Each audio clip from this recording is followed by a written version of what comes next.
নমস্কার।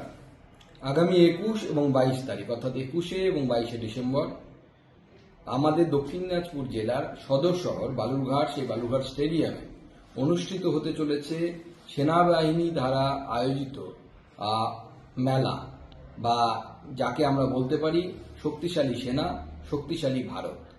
এটাকে আমরা আমাদের সহজ ভাষায় আর্মি মেলা বা সেনা মেলা নামে অভিহিত করছি। এখানে ভারতীয় সেনাবাহিনীর তরফ থেকে ভারতীয় সেনার ব্যবহারকারী বিভিন্ন অস্ত্র শস্ত্র, যা অপারেশন সিঁদুরেও ব্যবহার হয়েছিল, সেই ধরনের অস্ত্রশস্ত্রের প্রদর্শনী হবে।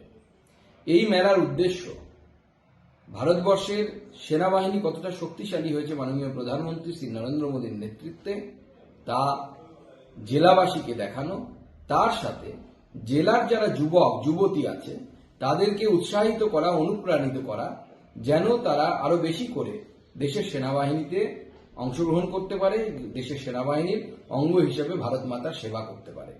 তাই আমি সবাইকে, জেলাবাসীকে সাদর আমন্ত্রণ জানাবো। দক্ষিণ দিনাজপুর জেলাবাসী সহ বালুরঘাট লোকসভা সকল অধিবাসীদেরকে এবং আশেপাশের জেলার মানুষকেও আমি আহ্বান জানাবো, আসুন ভারতীয় সেনার বীরত্ব, পরাক্রম, তাদের অস্ত্র শস্ত্র এই প্রথমবার আমাদের জেলা বা আমাদের উত্তরবঙ্গের ইতিহাসে প্রদর্শিত হতে চলেছে বালুরঘাট শহরের বালুরঘাট স্টেডিয়ামে। সেই ডিএসএ স্টেডিয়াম অর্থাৎ ডিস্ট্রিক্ট স্পোর্টস অ্যাসোসিয়েশন তাদের দ্বারা তাদের যে স্টেডিয়াম, সেই স্টেডিয়ামে আয়োজিত হতে চলেছে সশক্ত ভারত, শক্তিশালী সেনা। সেই আর্মি মেলাতে সবাই আসুন এবং সবাই দেখুন ভারতীয় সেনার বীরত্ব এবং পরাক্রম।